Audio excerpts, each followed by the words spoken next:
शिळा मंदिर म्हणजे असं की ज्या वेळेला रामेश्वर भट्टांनी इंद्रायणीच्या चोहामध्ये ग्रंथ बुडवले त्या ठिकाणीतनं एक मैलावरती यावं, परंतु तिथले शिळा, या शिळेवरती तुकाराम महाराजांनी 13 दिवस पोषण केलं आणि 13 दिवसानंतर जे ग्रंथ कोरडेच्या कोरडे वरती आले ते ग्रंथ आणि त्या शिळेची स्थापना मोठ्या मंदिरामध्ये केलेली आहे.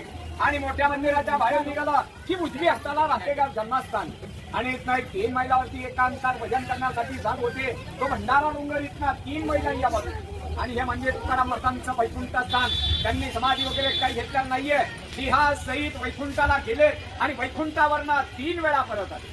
तर संताजी जगणाऱ्यांसाठी कसे आले? संताजी जगणारे म्हणजे तुकाराम महाराजांचा उजवा हात असतो. त्यांनी तुकाराम महाराजांच्याकडनं वचन घेतलेलं असतं. वचन असं घेतलेलं असतं की तुम्ही वैकुंठाला गेले तरी तुमची सेवा केली आणि माझ्याहून जर मी वारलो तर माझ्या दियाला उत्पत्ती करायला तुम्हाला यावं लागेल. माझ्याहून ते वारले जातात. वारल्याच्या नंतर तिथले गावकरी म्हणजे 5-6 महिलांचं गाव आहे कुटुंब म्हणून. तर तिथले गावकरी खड्डा वगैरे खणतात, प्रेत काढायचा प्रयत्न करतात. प्रेत काय काढले जातात या कुवापर्यंत. या वेळेला तुकाराम महाराज वैकुंठावरनं खाली येतात आणि एक मंदिरावर माती टाकतात. त्याच वेळेस ते प्रेत काढले जातात. तसेच ते निरोपर आहे. नगर जिल्हा पाण्याचा पिंपळनेर त्यांचं गाव, त्या गावावर ते खेळतात. येथे आल्याच्या नंतर तुकाराम महाराज वैकुंठाला गेलेले असतात. तर त्यांचं असं म्हणणं असतं तुकाराम महाराज मुलीसाठी वैकुंठावरनं खाली येतात, संताजी जगणांसाठी येतात, तर माझ्यासाठी काय येऊ शकत नाहीये. मी त्यांचा शिष्य आहे म्हणून ते या झाडाखाली बसून 42 दिवस पोषण करतात.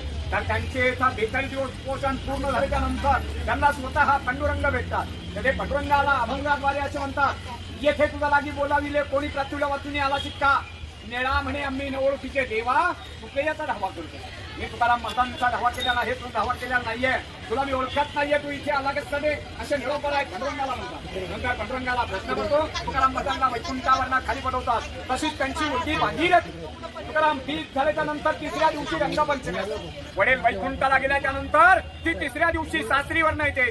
वडील बिगर विचारता वैकुंठाला जातात म्हणून ती आपल्या देहाचा त्याग करतात. त्याग करून आत्महत्या करायचा प्रयत्न करतात. त्यावेळेला आत्महत्या करायचं साधन म्हणजे इंद्राणीच्या चोहामध्ये उडी मारते. तर ती इंद्राणीच्या चोहामध्ये उडी मारते. उडी मारल्याच्या नंतर पांडुरंग स्वतः मत्स्य अवतार धारण करतात आणि तिला ते वरचेवर चालतात.